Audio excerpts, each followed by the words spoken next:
so today we're going to be talking about the Dyson vacuum again. It's been almost exactly 1 year, like 12 months since I've done my last battery replacement for the Dyson.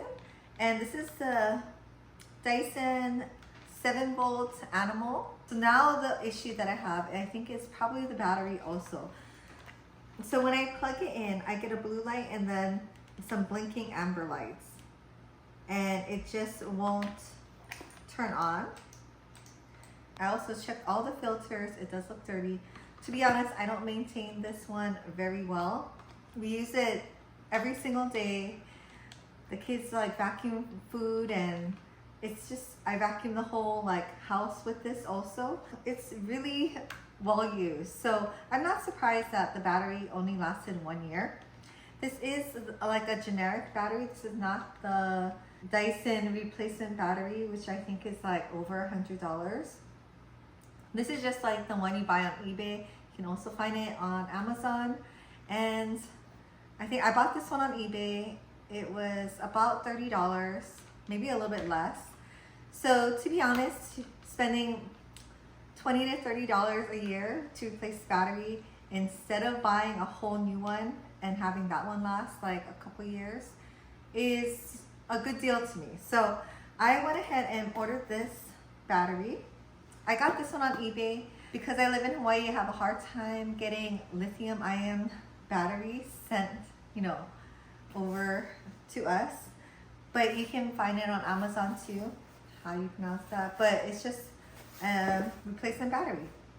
So it's the V6 SV11 is what I type into the search. And this is what comes with it. You get another filter, which is good because this one is not clean at all. You get the battery. And in the last video, some people said that I talk too much, so I'm gonna try to keep it brief. I'm just gonna go ahead and do the battery change. There is a nice instruction book with this one. I'm impressed. It has a lot of different languages. It has photos, although it's pretty self-explanatory. Oh, and it even came with a screwdriver. And I like how it comes with replacement screws. I don't know if this one did or not. So I'm gonna unplug it and just start unscrewing the battery.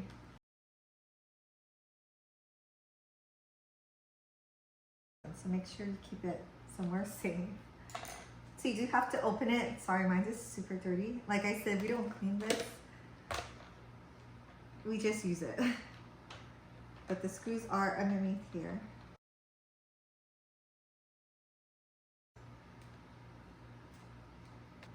Okay. So this is the old battery. Before I put it in, I like to compare it, make sure they look the same. Okay, right, same size. This is the old one, the new one.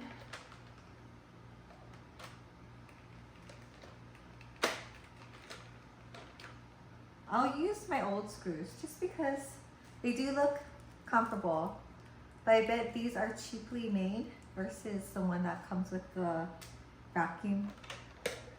But I will keep those like in my junk drawer just in case for later.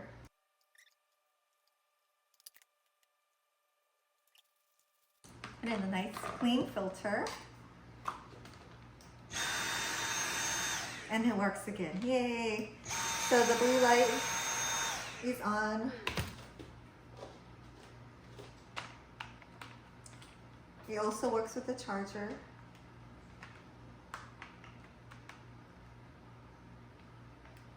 And let's try the max.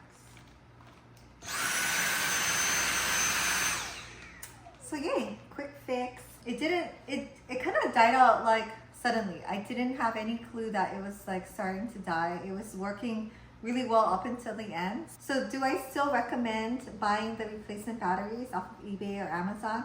Definitely yes. Like I definitely don't mind spending $30 a year for daily use of this cordless vacuum.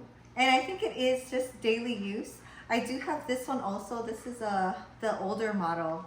Probably, it says SV07. This one still has the original Dyson battery, but I don't use this one that much. I keep this one downstairs. It's more for like the pet area. So this one is still kicking, but if this one died, I would definitely get a replacement battery for this. And just to let you know, like, definitely look at the battery that you're changing, because these two are different. Even though they're like, they kind of look the same, they're just a little bit different color. The battery is different. Make sure you're getting the right replacement battery for your model of Dyson. But thank you for watching. Hope you're able to change your battery and keep using your vacuum. So please subscribe, and I will see you next time.